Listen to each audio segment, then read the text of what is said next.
Magandang umaga, Pilipinas. Isang araw na naman na punong-puno ng umaga, Pilipinas. Ang aming ihahatid sa napapakialam sa mga usapin ng ating pagtutuunan ng pansin, kaya naman makiisa at kasama pa rin ang mga resource persons mula sa mga ahensya ng pamahalaan. Kasama pa rin ang mga resource persons mula sa mga ahensya ng pamahalaan ating mga kababayan kaugnay sa COVID-19 pandemic. Ang mga katanungan ng ating mga kababayan kaugnay sa COVID-19 pandemic. Mula po sa PCOO, ako po si Secretary Martin Andanar. At ito ang public briefing hashtag laging Secretary Martin Andanar. At ito ang public briefing hashtag upang sumagot sa mga tanong ng bayan, maya-maya lang makakasama natin sa programa upang sumagot sa mga tanong ng bayan, maya-maya lang makakasama natin sa programa sina Department of Tourism Secretary Bernadette Romulo Puyat, Commandant Vice Admiral George Ursabia Jr., Commandant Vice Admiral George Ursabia Jr. to Egypt, Sulpico Philippine Ambassador Confiado to Egypt. Makakasama rin natin Secretary si Presidential Advisor Secretary Joey Concepcion.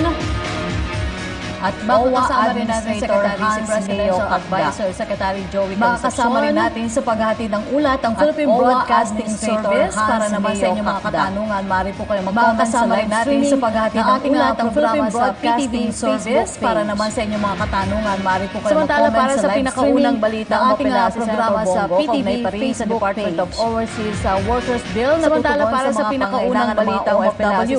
Anya marami ang kasalukuyan stranded at hindi makauwi dahil sa pagigpit sa biyahe sa iba't ibang bansa. Anya marami ang sa ating mga stranded at hindi makauwi dahil sa pagigpit sa biyahe sa iba't ibang bansa. Naturang suliranin sa ating mga matatandaan taong 2017 na may tayo ang psychological stress sa pamamagitan ng Executive Order number 44. Matatandaan taong 2017 na may tayo ang OFW Bank sa pamamagitan ng Executive Order number 44 na nag-aalok ng pinansyal sa mga OFW lalo na sa panahon ng pandemya kung saan apektado ang kanilang trabaho sa ibang bansa. Bukod sa OFW Bank, lalo na sa panahon ng pandemya kung saan apektado ang kanilang trabaho sa ibang bansa. Sa San Fernando City, Pampanga, kaugnay naman sa mga kinakaharap na problema ngayon ng OFW patuloy ang pagsulong sa San Fernando City, Pampanga. Kaugnay naman sa mga kinakaharap na problema ngayon ng OFW patuloy ang pagsulong sa panawagan ng Senador sa Concerned Agencies na mas pagbutihin pa ang mga kababayan natin abroad. Panawagan ng Senador sa Concerned Agencies na mas pagbutihin pa ang pakikipag-ugnayan sa ibang mga ahensya upang agad na matugunan sa mga government agencies na tulungan ang documented at undocumented migrant workers in distress dahil sa COVID-19 na tulungan ang dapat na tulungan ang mga Pilipino abroad in distress dahil sa COVID-19 pandemic. Samantala, ayon kay Secretary ang mga Pilipino abroad, documented man o hindi, ahensya ang pagpapala ayon kay Secretary OFW, ngunit sinisiguro ng kalihim na magpapaabot din sila ng tulong sa mga undocumented OFWs. Umapila si Sec Belio sa mga mambabatas na tulungan ang Labor Department na i-secure ang funding kaugnay sa cash assistance para sa mga migrant workers na nangangailangang ayuda mula sa gobyerno dahil anyay lumagpas na ang ahensya mula sa target nitong 250,000 ay umabot na po sa mahigit 500,000 migrant workers ang kinakailangan ng assistance. Dahil sa ipinatutupad na community quarantine sa bansa, isa rin ang sektor ng turismo sa lubhang na apektuhan ng COVID-19. Kaya upang makibalita kaugnay dyan, makausap natin sa programa sa kauna-unahang pagkakataon si Department of Tourism Secretary Bernadette Romulo Puyat. Magandang umaga sa iyo, Sec Puyat. Yes, magandang umaga, Sec Martin and you, Sec Rocky. Dahil sa COVID-19, maraming pagbabago ang inaasahan sa sektor ng turismo sa bansa at ngayon unti-unti nang binubuksan ang iba't ibang economic activities. Ano-ano ba yung mga implementing guidelines and programs ng DOT para sa mga accommodating establishments, restaurants at tourist spots at kaugnay sa ating pag-adapt po sa tinatawag natin na new normal? Yes, bago pa tayo of course, under modified GCQ, pwede na magbukas ang tourism 50%. Pero like for example, sa Palawan, under modified GCQ pa rin siya. Pero under sa IATF guidelines natin, kailangan din may concurrence of the local government unit. Ibig sabihin, for example, let's say sa Baguio, June 1 pa, modified GCQ na ang Baguio. Pero nung nakausap natin si Mayor Magalong, gusto pa niya muna magbukas September kasi gusto niya yung kanyang sariling safety protocols within Baguio ay ayos. With regard to hotel, with regard to establishments, kailangan may certificate of authority to operate ang lahat ng establishments so that we have the prescribed minimum health standards. Mabilis lang naman ito. Kung DOT accredited ka, kailangan ka lang namang magbigay ng letter of intent. Lahat po ito are online. And then we sometimes even make muna a visual or a virtual tour and then saka na lang mag-visit. Ang mga health and safety guidelines would require, for example, lahat naka-face shield, naka-face mask. For example, pagpunta mo sa front guest, lahat contactless na at meron ng parang glass in front kasi and there's always physical distancing. In fact, for example, sa floor, what a lot of the resorts do, they have mga foot markings kasi dapat 1 meter apart ka. But sometimes hindi nga alam kung ano yung 1 meter apart. So may mga foot markings, so doon ka na lang tatayo. Now, binibigay ngayon ng mga establishments are hand sanitizer, face mask. Yun na yung new normal now. Of course, yung physical distancing, palagi yun nandoon.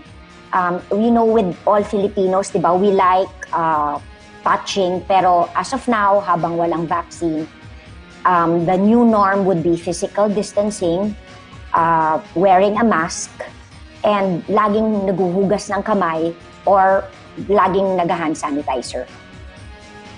Ano po ang plano ng DOT kaugnay sa promotional plans para sa muling pagbubukas ng tourist destination sa mga lugar na nakasailalim po sa MGCQ or GCQ? Actually, St. Martin, even before nagka-MGCQ, actually during ECQ, we've never stopped promoting. We have the video called Wake Up in the Philippines. That's actually all the different regions. We show this not only here in the Philippines, but also abroad. Prior also to nagka-modified GCQ, ang importante ay yung close coordination with the local government units. Of course, all the establishments, yun, isa-isa na namin kahit naka-GCQ, kinakausap na namin na for them to be able to follow yung health and safety protocols. Yun, tuloy-tuloy naman yon. But as we know, when we are magkasama tayo sa IATF, yung mga hotels, lalo na dito sa NCR, never naman siya nagsara kasi it was open to OFWs, health workers, bank employees, BPOs. But of course, for tourism, pwede lang siya magbukas sa modified GCQ, but at 50%. Now, with regard to restaurant establishments, we are in close coordination with the Department of Trade and Industry and also with the DOLE. Ang pagka-accredit for restaurants ay voluntary. But we find that marami ang nagpapa-accredit para lang for, I guess, seal of good housekeeping. At lahat ng DOT accredited na establishment, whether hotel, restaurants, or any establishment, binibigyan namin ng libreng app. Kasi ngayon contactless na.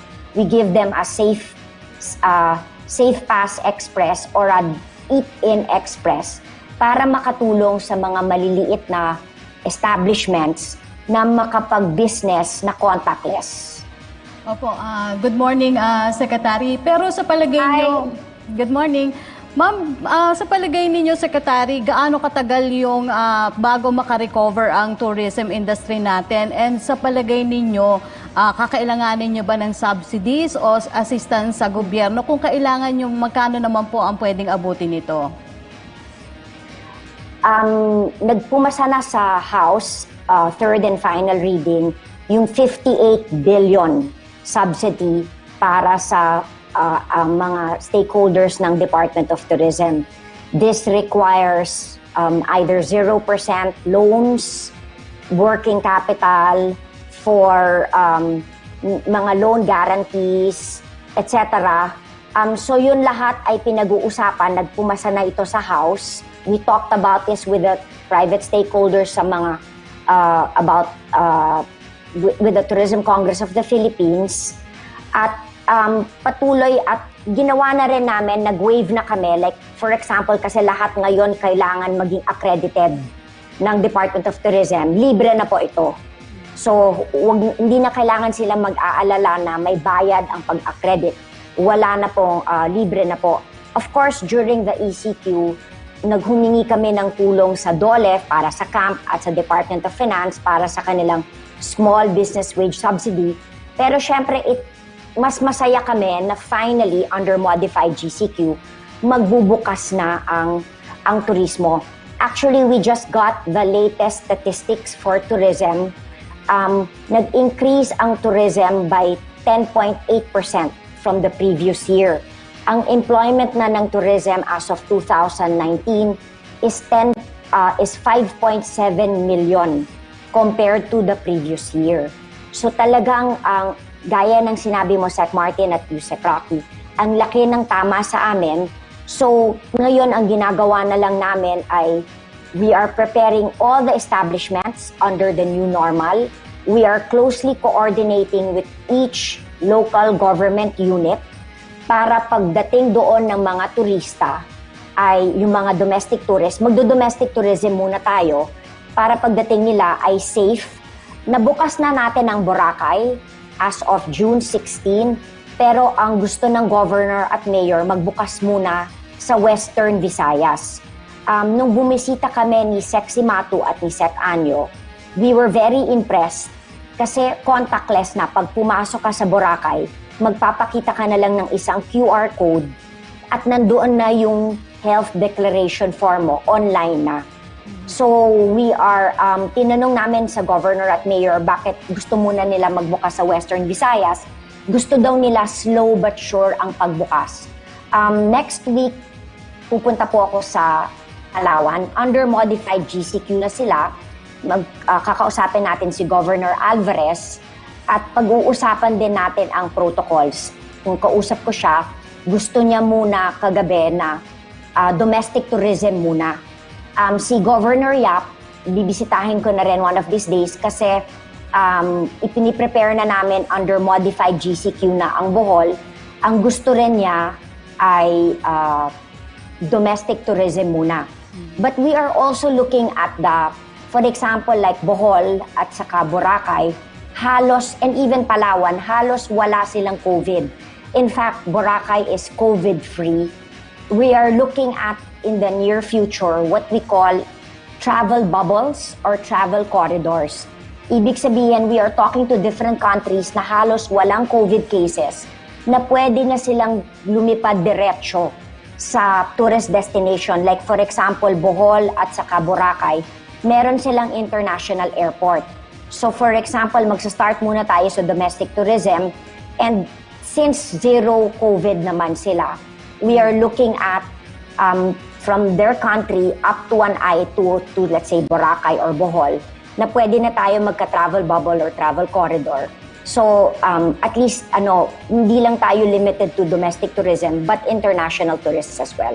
Opo. Secretary, kung na-determine na daw po ng inyong tanggapan yung total loss ng sa tourism sector and yung projected total loss for this year po ng Department of Tourism? Well, when we look at it from January to May, mga negative 60% already ang loss. Nung January actually, positive tayo by 8%. Noong February, nag-decrease na siya by negative 45% dahil sa mga travel ban. Ngayon, March also, ganun ang nangyari. Pero April and May, because of the different travel bans, not only of around the country, but also all over the world, may mga kanya-kanyang travel restrictions. So mga naka-negative 60% na tayo na bawas. Now, it's very hard to predict yung mga next steps kasi as I was saying, marami na sa ating mga tourist destinations na pwede na ang domestic tourism. Of course, kailangan natin kausapin ang different local government units and hopefully, if this goes well, we will finally be able to accept countries wherein practically zero or low cases of COVID. So, because ang COVID, di ba, very fluid, so we are taking it day per day, but ang masaya kami, finally in a lot of the tourist spots like Palawan and Boracay, pwede na ang modified GCQ, pwede na ang turismo. Ang Palawan nga lang, kailangan lang i-establish yung mga protocols. It's more of yung readiness ng local government unit. Pero under modified GCQ, pwede na nga talaga ang turismo. Opo. Secretary, dahil sa ipinatupad na community quarantine, maraming local and international tourists ang na-stranded po sa iba't ibang bahagi ng bansa. Pero ano po yung assistance na ipinaabot natin sa kanila? At kumusta rin po yung ating sweeper flights? May bilang na ba tayo kung ilan pa yung kailangan mabigyan ng tulong, Secretary? With regard to foreign tourists, nung first 2 weeks pa lang ng ECQ, nag-stage kami ng sweeper flights for all our foreign tourists. This was all kasi lahat kasi nagka kanya-kanyang ECQ.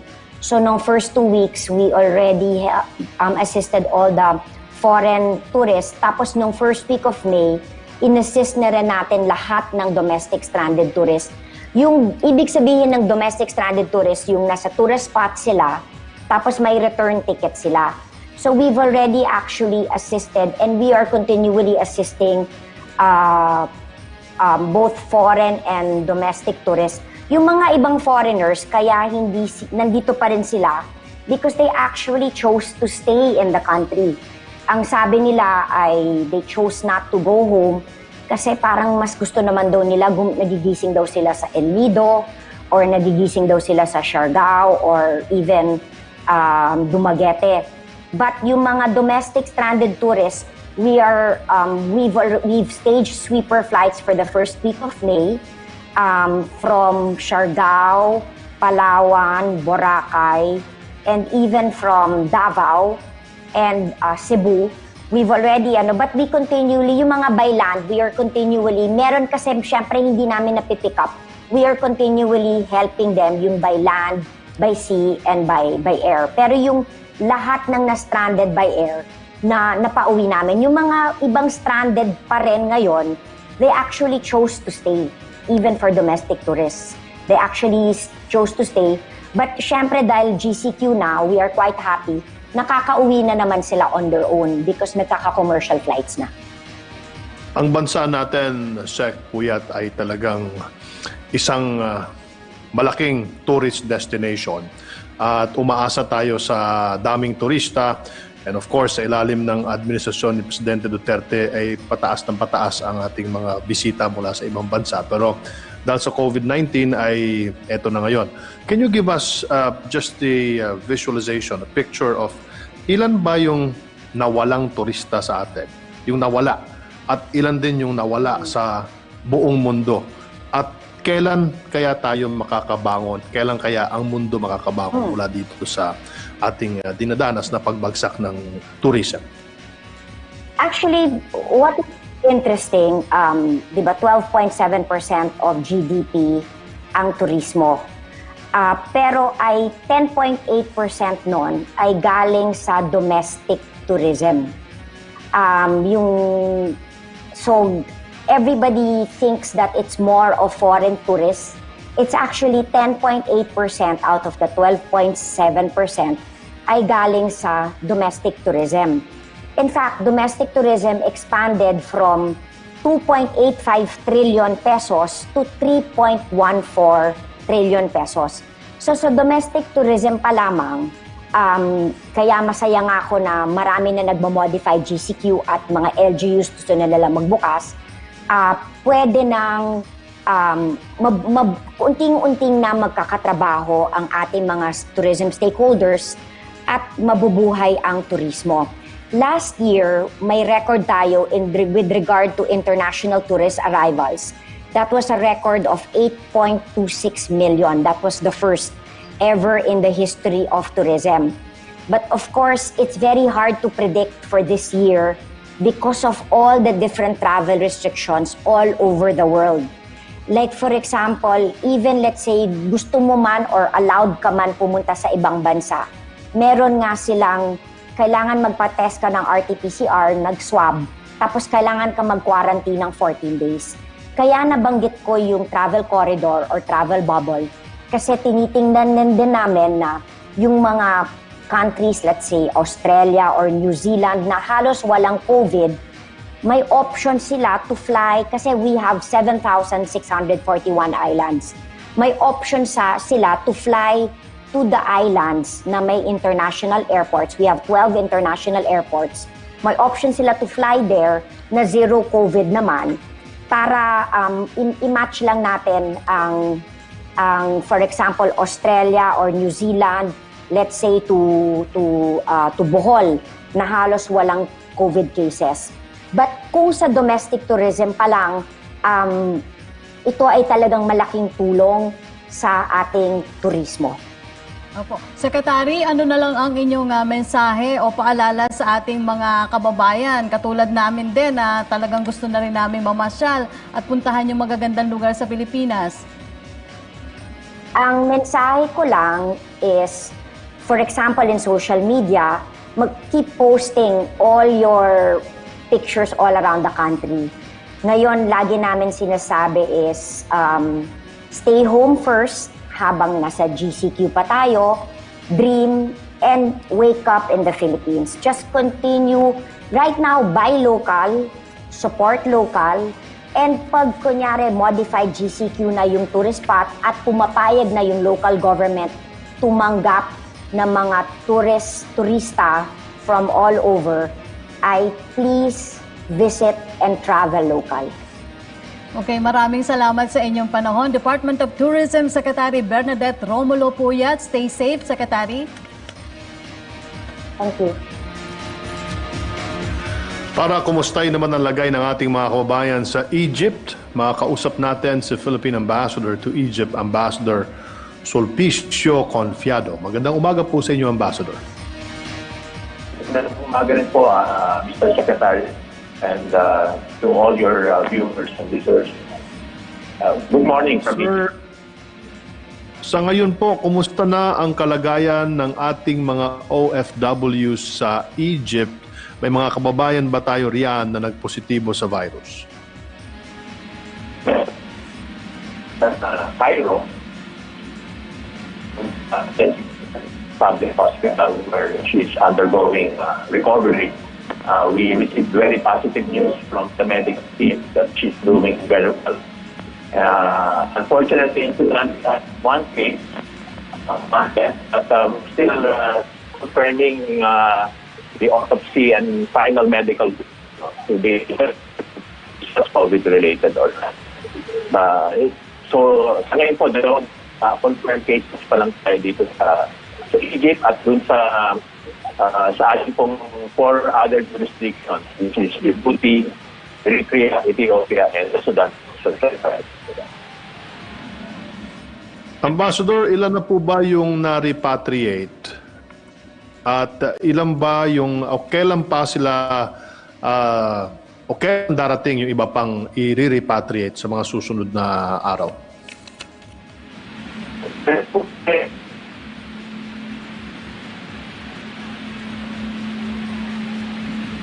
Open International Airport after July 1st.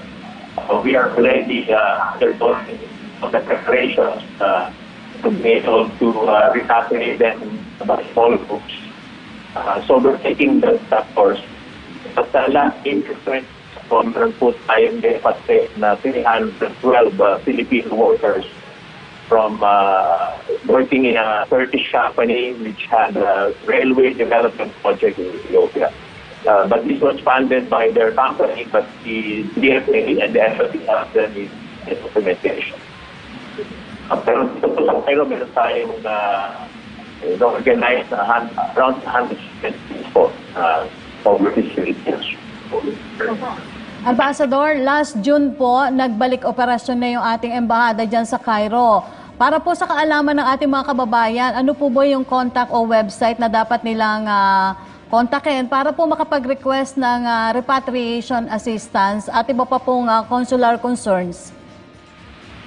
Doon po sa ating FB page, Philippine Embassy in Egypt, naka-indicate po doon, meron po tayong dalawang hotlines 24/7.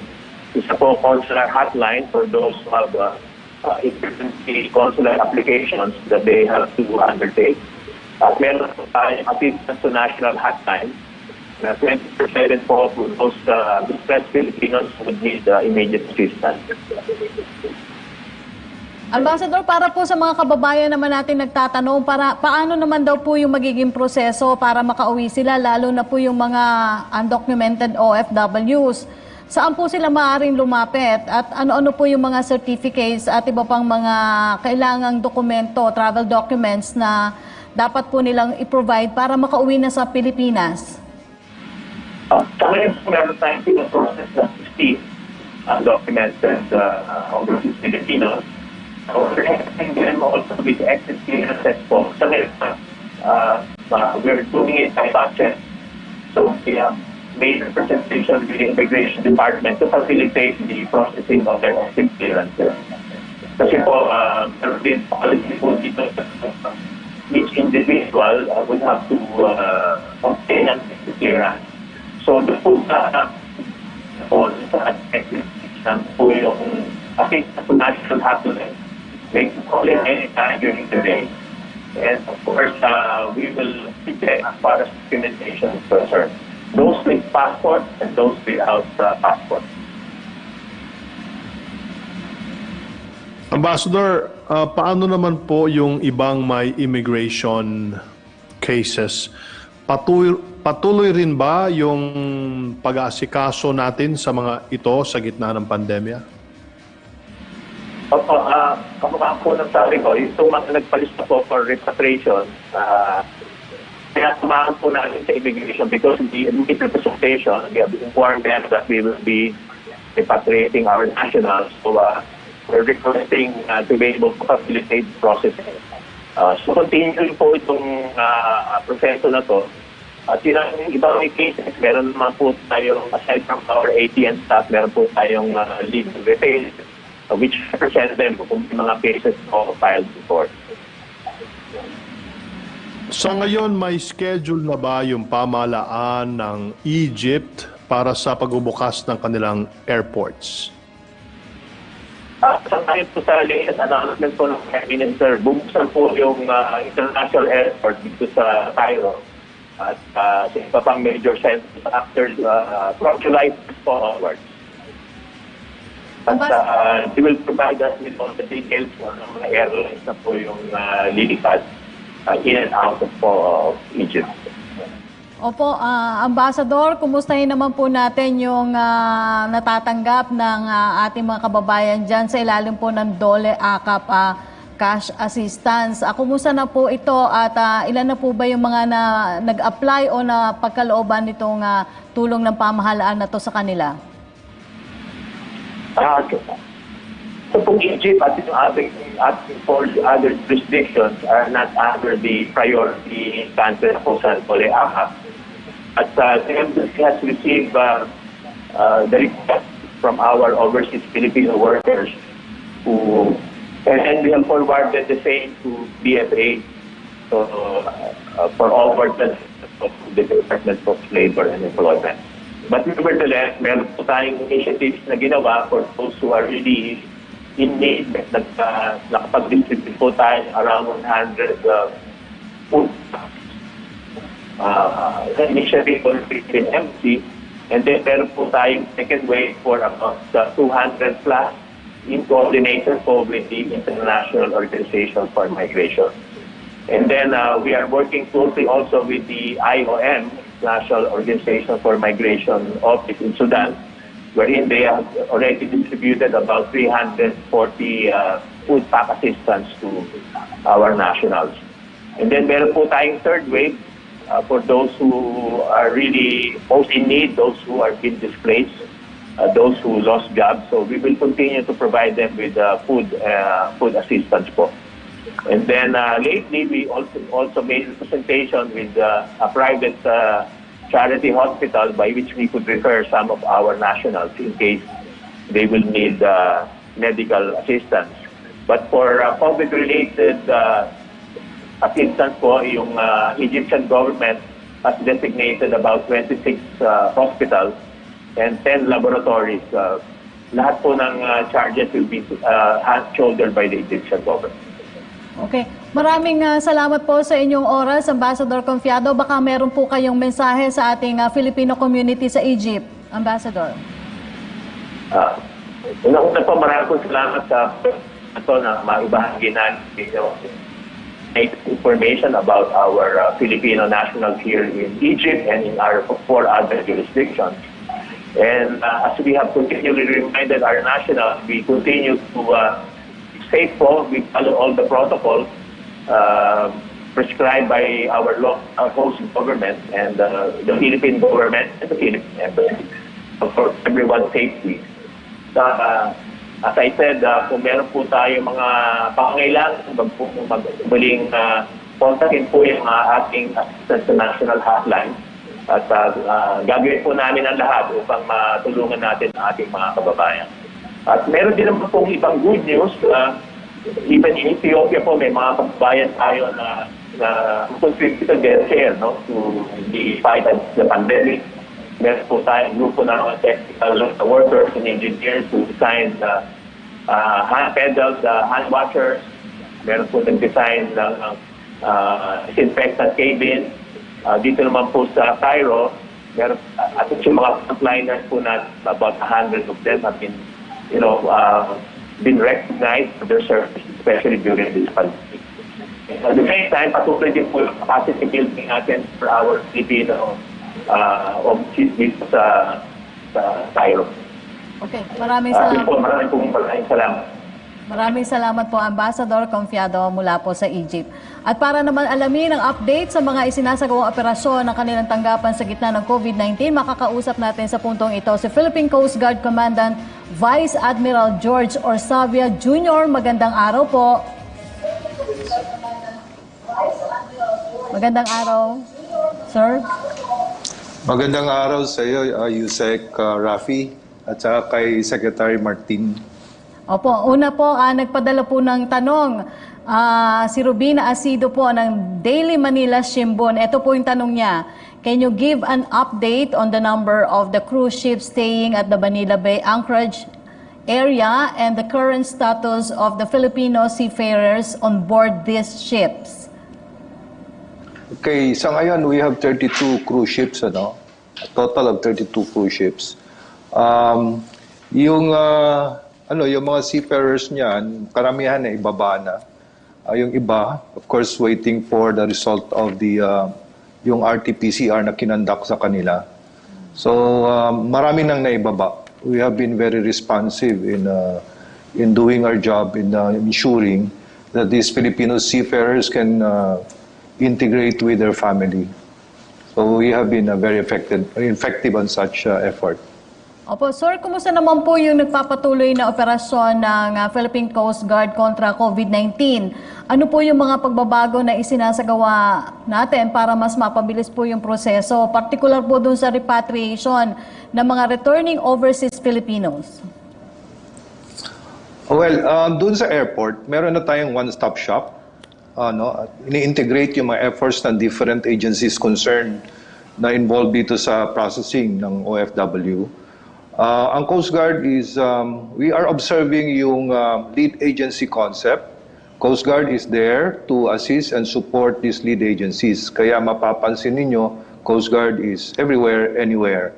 But it is because we are supporting and assisting concerned lead agencies. Ang kagandahan ngayon dun sa airport, meron ng software or automated na ang pag-process ng returning OFWs. Doon pa lang sa country of origin, pwede na silang mag-register online. No, they will just go to the website of Red Cross at fill upan nila yung Red Cross case investigation form. Online yan. Para pagdating nila dito sa Pilipinas, dahil mabibigyan niya sila ng QR code, yung QR code lang ipakita nila dun sa Coast Guard na mag-process sa kanila, iskanin yung QR code nila, and all the information will already reflect doon sa computer or laptop. Then they will be given a corresponding barcode. Yung barcode nila will be their identity already. So hindi na nila kailangan pa mag-fill up ng mga forms na mano-mano yung ginawa dati. Kaya naiiwasan natin ngayon yung mga errors or mga yung mga hindi mababasa mga pag-fill up ng forms kasi automated na lahat. Through the barcode, ito na yung identity nila throughout, no, pag-process. At ang kagandahan pa nito, maximum of 5 days na lang yung pag-quarantine sa kanila. Kung before, it will take 20, even 22 days. Ngayon, 5 days na lang. Ang iba nga, in 3 days. Pag negative sila, they can already leave the quarantine facility and be able to join their family. So malaki talaga ang ngayon, ang pagbabago. A lot of improvement. A significant improvement at that. Sa kalagayan, sir, ng libo-libong locally stranded individuals sa Metro Manila, ano ba ang mga hakbangin ng PCG para masigurong ligtas na makakauwi ang mga ito sa kanilang mga probinsya? Sec Martin, sa lupa, we are deploying our buses, no? Kasi ang Coast Guard, we have 6 buses dedicated for such purpose. Kaya tumutulong kami sa pag-transport dito mga LSI by land. Sa dagat naman, we are using our new French vessel, no? Yung OPV natin, yung BRP Gabriela Silang, at na nakapangalawang sortie na niya ngayon. The first one was last week, and this week, kaalis lang niya kahapon, all bound for Mindanao, yung mga LSIs na karga niya. So we are using our new offshore patrol vessel for such purpose. Pagbalik niya, another sortie hanggang maubos natin yung mga LSIs nandito sa Manila, bound for Visayas and Mindanao. Ano-ano naman po ang mga inisyatibo na isinasagawa ng Coast Guard para masiguro ang kaligtasan din ng mga PCG, frontline personnel laban sa COVID-19? Well, talagang number one, kami, we are observing yung biosafety protocol. We have our own biosafety protocol. At of course, ini-strengthen din namin yung mga psychosocial support through debriefing at saka distressing programs. At nagkakandak din kami ng regular RT-PCR testing sa mga frontliners namin to make sure that they're also free from COVID. At saka meron din sa amin tinamaan. There are, as of yesterday, 52 of our personnel ay nag-positive. Pero 54 pala yung nag-positive, pero 42 ay naka-recover na. So konti na lang yung there are 12 still recovering. Ang kagandahan dito, puro sila asymptomatic Asymptomatic sila, Sec. Kaya we are positive na or optimistic na makaka-recover lahat ito. So, yun, talagang strict observance of wearing of PPE at saka sinasubsidize din namin yung mess nila, yung pagkain nila para naman magkaroon sila ng nutritious diet. Then binibigyan din namin sila ng vitamins, yung vitamin C with zinc para naman tumibay yung antibodies nila. Kasi nga, itong COVID virus nga po to. So, yan po yung ilan sa mga ino-observe namin na protection para sa mga tao namin. Opo, sir, sa mga lugar po kung saan nakataas ang Modified General Community Quarantine o MGCQ, balik operasyon na po ba yung mga pampasaherong barko? At ano po yung mga regulasyon na ipinatutupad natin para naman po masiguro yung kaligtasan ng publiko sa mga sasakyang pandagat habang nagpapatuloy pa rin po ang banta ng COVID-19? Well, yung sa passenger vessel, ang ano dyan is they're only allowed to carry 50% of their full capacity. And there are to observe also strictly yung mga preventive measures such as wearing of mask at all times, yung paghugas ng kamay, ng gamit ng alcohol, and social distancing or physical distancing at all times. Yun po, at kailangan ipatupad on board sa mga passenger vessels. Okay, maraming salamat po sa inyong panahon, Philippine Coast Guard Commandant Vice Admiral George Orsabia Jr. Stay safe po, sir. Thank you very much po for giving us this opportunity as well. Ngayon ay makakausap natin si Presidential Advisor for Entrepreneurship, Secretary Joey Concepcion. Magandang araw po sa inyo, Sec. Joey. Good afternoon, Martin. Last April 23 nang i-launch ninyo yung Project ARC bilang parte ng massive at targeted testing sa bansa. Sa ngayon po, kamusta na ito, Secretary? Well, mula noon when we launched it, halos about 350 companies joined Project ARC. Halos 1.3 million rapid test kits ang dumating in the last I'd say 1 month now, no?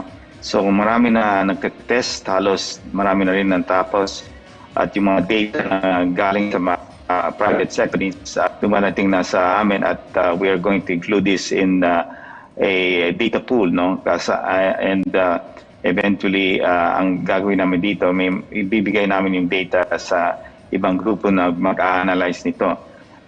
Kasalukuyan rin, nagtitest rin kami ng mga LGUs, no? Yung Manila, Quezon City, Pasig, Marikina, Antipolo, lahat yan. About close to 70 cities and municipalities, a number of private sector companies donated to these LGUs and going at this point in time. So close to mga 1.3 million, no, rapid test kits. Yung kahalagaan nun is about almost 400 to 500 million pesos. On top of that, Martin, yung grupo ng Project ARC tumulong rin sa mga 11 government hospitals, yung Tala, yung JV Lingad, yung PLMC, yung Perpetual, etc., no? Cebu, Zamboanga. So, ang tulong namin dito yung RT-PCR equipments at automatic extraction. So, si Congresswoman Janet Garin, former Health Secretary nung paano ni President Aquino, ay yung siyang chief private sector implementer namin dito sa Project ARC. At malaking bagay rin to kasi buong week, eventually they're being installed, some are running already, at yung total additional capacity nito ay abutin ng mga 12,000 swab tests on a daily basis, no? And if I can add, you know, yung itong pool testing na we are now starting, the Philippine Society of Pathology is conducting the research. We are funding the research. Itong pool PCR testing ay malaking bagay. Itong parang game changer kasi yung research is going to be a research between 5, 10, and 20 samples per kit. No? In other words, 5 people, 10 people, 20 people in one kit. Now, depending sa research, we will see which is more effective. No? Assuming na lang 10 will pass, no? That means kung yung kapapos a day, and you go on pool testing, that's 300,000 that you can test, no, on a daily basis. So that is the big game changer. Now, sinusuport rin ito ng Philippine Children Medical Center. Silang gagawa ng research and we're funding them, no? And hopefully in the next 2 weeks, the preliminary results of the research will come out, and we will now implement certain sectors, no? Yung manufacturing sector, yung mga dumarating na OFWs, mga construction workers. So yan ang gagawin namin. And the moment ang DOH rin will eventually get involved and look into the research, and hopefully the protocols will come out so we can implement this immediately. Opo. Good morning, Secretary.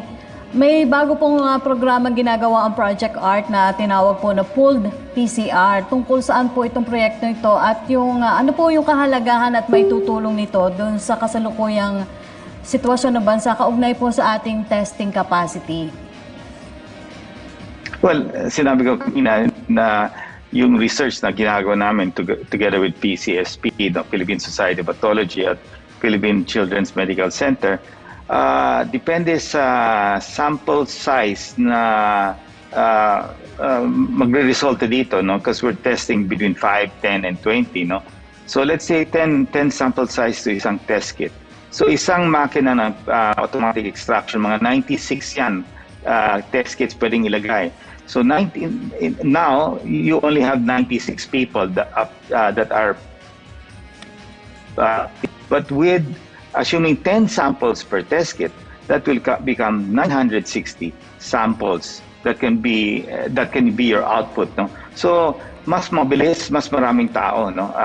Ang mangyayari dito na capacity increase. Now, the only difference here is if one test kit comes out negative, positive, then all of those in that test kit have to be tested individually, no? That's the only difference. Pero sa nakikita natin, yung infection level natin sa Pilipinas is about 2 to 5% of the population. So China is doing this, UK is doing this, many other countries are already doing this. If you exceed infection rate of beyond 5%, then pool testing will not work. But we are way below that at this point in time. Secretary, kahapon po nabanggit ni Secretary Vince Dizon sa virtual presser na nalagpasan na po yung 50,000 target testing natin bago matapos yung June. Bukod po dito, dumating na rin yung mga test kits natin na nag-set din ng bagong goal within July ay makapagsagawa po ng 1 million tests. Ano po ang masasabi nyo dito? Well, ang kaganda nito kasi kaming we introduced Vince isang Zoom meeting with the chairman of Sansure, no? Kasi bumili kami yung private sector, bumili kami ng maraming testing equipment sa Sansure na PCR at automatic extraction, and it paved the way, no, for the Philippine government to really directly negotiate with the chairman himself, no? So and I think they brought in a lot of test kits. So I think this is going to happen under Secretary Vince. Definitely Deputy Chief Implementer siya, and he is supporting the entire private sector. Yung grupo namin sa Project Arc, yung of course Red Cross, nandiyan rin yan, and may mga iba pang sumasali dito. So malaking bagay ito na kasi yung challenge natin sa ekonomiya talagang matindi to. I mean, now nakikita natin yung mga micro and small entrepreneurs, medium-sized, pagbukas nila medyo disappointed sila kasi yung traffic flow talaga mahina. So we have to bring back confidence to the Filipino people that we are in control of the health situation. The Philippines, together with Indonesia and what do you call this, and Singapore, we're not there yet. We're one of the 3 countries that are still struggling in controlling the level, no? Of course, the Philippines is doing quite well, no? But still, looking at the other ASEAN countries, they have it under better control. So we really have to test more people. Yes, as we test, there will be more infections. You can see it. There will be more cases. That is because we're testing more. So, but at least we can control it. We will know and identify where the problem is and isolate, trace, and control the infection. So without testing, we will not be able to control our health situation in the country. And that's why it's very important. Okay. Maraming salamat po sa inyong panahon, Secretary Joey Concepcion. Salamat rin, Rocky at Martin. Samantala sa puntong ito, makakausap natin si OWA Administrator Hans Leo Kakdak. Magandang araw po. Magandang araw yung Secretary sa inyong mga tagapakinig, tagapanood. Magandang araw din po. Administrator, ito po yung una natin tanong. Sa kabila po kasi ng mga balitang natatanggap natin kaugnay sa ating mga hinaing ng maraming OFWs na apektado ng COVID-19 mula sa iba't ibang bansa, paano po mas pinaiigting at tinitiyak po na inyong ahensya na matutugunan po yung kanilang mga concern sa lalong madaling panahon? Opo, sa ngayon po, meron tayong mga helplines at Facebook pages para madali silang makasangguni. In fact, bago kayo tumawag, I was going over the inbox of our Facebook page at sinusubukan kong tugunan ang lahat ng mga tanong doon. Of course, meron tayong mga hotlines sa kanya-kanyang mga polos, Philippine Overseas Labor Offices, at doon naman pwedeng idulog din yung concern ng ating mga OFWs. Siyempre, when it comes to overseas, merong certain restrictions or limitations kasi depende sa regulasyon ng movement doon sa host country. Halimbawa sa Saudi at sa Kuwait, medyo mahigpit pa rin. UAE, medyo mahigpit pa rin. Kaya in that sense, limitado yung movement ng mga tao natin. But nevertheless, through phone calls at saka yung food assistance, ay meron tayong naisasagawang tulong. Doon sa pagsasagip, ang mga tao naman natin nakahandang sumagip ng mga kababayan natin na nangangailangan dalhin sa shelter. Yung mga may COVID-related concern ay dinudulog natin sa health authorities ng host country para matugunan yung kanilang concerns. Although aminin ko may limitasyon din dito kasi ang host country may sarili ding medical protocols patungkol sa pag-address ng COVID cases. So, by and large, we try our best, Yusek, na matugunan ng lahat. But may kanya-kanyang proseso, may kanya-kanyang stage ng kaso o sitwasyon. But eventually, nasasaayos naman yung kanilang pagpapauwi, pag-grant ng exit visa, repatriation. Kaya nga't araw-araw ay may tinatanggap tayo mga OFW na nangangailangan ng tulong. Nung isang araw lamang ay nasa airport ako para gabayan yung kaanak ng mga dumadating ng namatayan sila ng OFW nilang mahal sa buhay. Dumating ang mga labi. Administrator, paano natin tinutulungan halimbawa yung mga Pilipino sa ibang bansa na nagpositibo sa COVID-19? Meron po bang tumututok na medical health workers sa kanila sa mga quarantine areas? Kasi may ilang cases sa Middle East na matapos daw na pagsamasamahin sa isang gusali, yung mga positive cases ay hindi na sila gaanong nabibigyan ng assistance. Yes, Tekmart, meron naman tayong mga teams, yung ating welfare officers na pilit pa rin kino-coordinate sa local health authorities sa host country yung kanilang mga sitwasyon. Of course, masela ng sitwasyon kasi hindi naman sa medical protocols, hindi naman dapat din na sumugod at magpunta yung mga tao natin doon kung meron ng COVID positive situation. Halos kapareho din ang sitwasyon dito. It is better left to the medical authorities. So, yung pagdulog, may mga nadadala sa doktor, sa ospital, sa klinika, pero meron pa talagang kailangang tulungan in terms of medical attention. Kasi nga, ito yung sinasabi ko po kanina, na bukod sa medical protocols ng health country, ng host country, ay meron ding mga issues na katulad ng volume at dami ng tao na nangangailangan ng tulong. Kaya paisa-isa, dahan-dahan silang dinudulog sa mga medical authorities para mabigyan silang kaukulang medical attention. Sa ngayon, kumusta po yung mga labi ng mga OFW na pumanaw sa ibang bansa dahil sa COVID-19, pati na rin yung mga non-COVID-19 cases?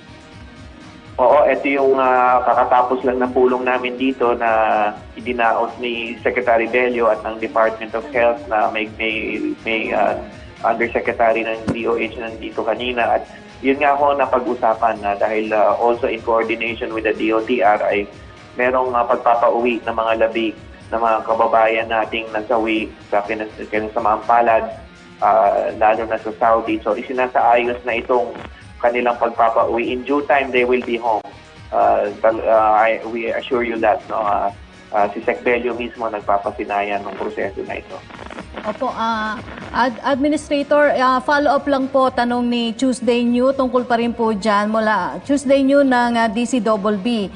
Kailan nga daw po mapapauwi yung remains ng OFW sa namatay sa Saudi? Inaprubahan na daw po ito ng IATF. Ilang remains ang pinag-uusapan po dito at kasama ba sa may uuwi ang mga OFW na namatay sa COVID-19 o yung mga non-COVID deaths lang? Via chartered flights po ba ito at kailan sila uuwi? Yes, I think nasagot na yung tanong na yan at merong anunsyo patungkol dyan at lahat po ng mga nasawi na OFWs sa Saudi ay yun ang pong sinasagawa nating effort ayon din sa kapasyahan ng IATF at whether COVID or non-COVID po ay isinasaayos na yung kanilang pagpapauwi. Hindi ko pa lang mabigay ngayon ang tukoy na araw. Meron na siyempre napapag-usapan takdang araw pero hindi ko pa ma-anunsyo sa panahon na ito. Okay. Maraming salamat po, OWA Administrator Hans Kakdak. Alam po namin kayo po ay abalang-abala. Mabuhay po kayo and stay safe, Administrator. Salamat, Tekmar. Salamat, Yusek. At salamat din po sa inyong mga tagapakinig dito panood. Sa puntong ito, dumako naman tayo sa pinakahuling ulat mula sa iba't ibang lalawigan sa bansa. Mga kasama natin si Zarina Luzuegro mula po sa Philippine Broadcasting Service. Maraming salamat, Yusek Rocky, at narito na nga po mga balita mula sa hashtag COVID-19 PH Radio, Radyo Pilipinas. Mula po sa Radyo Pilipinas Tayug, libreng certified inbred seeds ipinagkalo po ng lokal na pamahalaan ng Binalonan sa mga magsasaka. May report si Grace Acquar. COVID Radio. Hashtag Laging Handa, Radyo Pilipinas Special Coverage. Pinangunahan ng lokal na pamahalaan ng Binalonan, Pangasinan at ng Department of Agriculture ang muling pamamahagi ng libreng certified inbred rice seeds sa mga magsasaka sa ilalim ng Rice Competitiveness Enhancement Fund Seed Program. Ayon kay Ricardo Tabuak ng Municipal Agriculture Office, nasa 3,700 bag na tig 20 kilo ang laman ng binhi ang naipamigay sa 1,928 rice farmers mula sa 24 na barangay. Tinatayang nasa humigit kumulang 1,821.63 na hektarya ng lupa ang matatamnan gamit ang mga nasabing binhi na inaasahang may tatanim sa darating na wet cropping season. Ang programang ito ay parte ng Rice Resiliency Project na lokal na pamahalaan ng Binalonan na naglalayong paigtingin ang sektor ng agrikultura, particular sa rice production sector ng bayan. Samantala, inaanyayahan ng Department of Agriculture ang mga magsasaka na magparehistro sa registry system for basic sectors in agriculture sa pamagitan ng pakikipag-ugnayan sa mga city o municipal agriculture office upang makasama sa mga programa ng ahensya. Manipod Tayug, Pangasinan, Grace Acquar, Radyo Pilipinas. Mula po sa Tayug, magtungo naman tayo sa Radyo Pilipinas Iligan. Balik probinsya, bagong Pag-asa Model Village itatayo po sa Lanao del Norte. May report si Biema Minoza. COVID Radio. Hashtag Laging Handa, Radyo Pilipinas Special Coverage. Formal nang sisimulang itayo ang 50 quadruplex na pabahay sa bayan ng Kauswagan, Lanao del Norte bilang Model Village ng Balik Probinsya Bagong Pag-asa o BP2 program ng Pamahalaang Nasyonal matapos ang groundbreaking ceremony na isinagawa noong June 24, 2020. Ito ay tatayo sa 6 na ektaryang lupain at bawat quadruplex ay nagkakahalaga ng 800,000 piso na itatayo sa 80 square meter na lupa at may 2 kwarto. Haabot naman sa 200 pamilya ang ma-accommodate sa nasabing pabahay. Ayon kay Mindanao Development Authority o MENDA Secretary at focal person ng BP2 program, Emmanuel Manny Piñol, magmumula sa National Housing Authority o NHA ang pundo para sa itatayong mga pabahay na aabot sa 60 milyong piso. Dagdag ni Piñol, ang nasabing programa ay kauna-unahan sa Mindanao at sa buong bansa at sa pagtutulungan ng iba't ibang ahensya ng gobyerno at ng lokal na pamahalaan ng Kauswagan.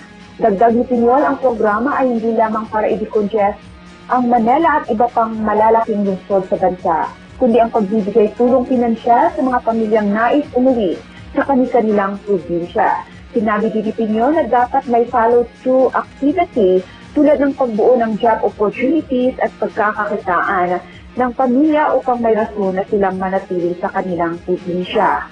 Ang Model Village ay tatawaging Clean Community Bagong Pag-asa Organic Village, kung saan ang bawat pamilya ay tuturuang mag-produce ng organic chicken, broiler, and organic agriculture products. Gikan sa lungsod sa Iligan, Biama Minyosa, Radyo Pilipinas. At yan po ang mga balita mula dito sa hashtag COVID-19 PH Radio, Radyo Pilipinas. Muli ako po si Zarina Lusuegro, Yusek Rocky. Maraming salamat sa iyo, Zarina Lusuegro. Samantala, dumako naman tayo, COVID-19 cases sa bansa. Sa huling tala po ng Department of Health as of June 25, 4 p.m., umabot na po sa 33,069. Ang dami ng mga nagpositibo sa COVID-19 kahapon. Nadagdagan ng 8 ang mga nasawi, kaya umabot na ito sa 1,212. Samantala, patuloy pa rin ang dami ng nadagdag na kaso ng mga nakaka-recover. Habang kahapon po ay naitala ang additional 255 recoveries na umabot sa 8,910 ang kabuang bilang ng mga gumaling sa COVID-19 sa bansa. At yan po ang ating mga balitang nakalap ngayong araw. Maraming salamat po sa mga naglaan ng kanilang oras sa pagbibigay linaw sa mga impormasyon na mahalagang malaman ng ating mga kababayan. Ang public briefing ay hatid sa inyo ng iba't ibang sangay ng Presidential Communications Operations Office sa pakikipagtulungan ng Department of Health at kaisa ng kapisanan ng mga broadcaster ng Pilipinas. Asahan po ninyo ang aming patuloy na pagbibigay impormasyon kaugnay sa mga updates sa ating paglaban sa COVID-19 pandemic. Maraming salamat din po sa Filipino Sign Language Access Team for COVID-19. Mula po sa Presidential Communications Operations Office, ako po si Yusek Rocky Ignacio. Ako naman si Secretary Martin Andanar. Magkita-kita tayo bukas dito lang sa public briefing hashtag Laging Handa PH. Kaya natin to. Kaya natin to.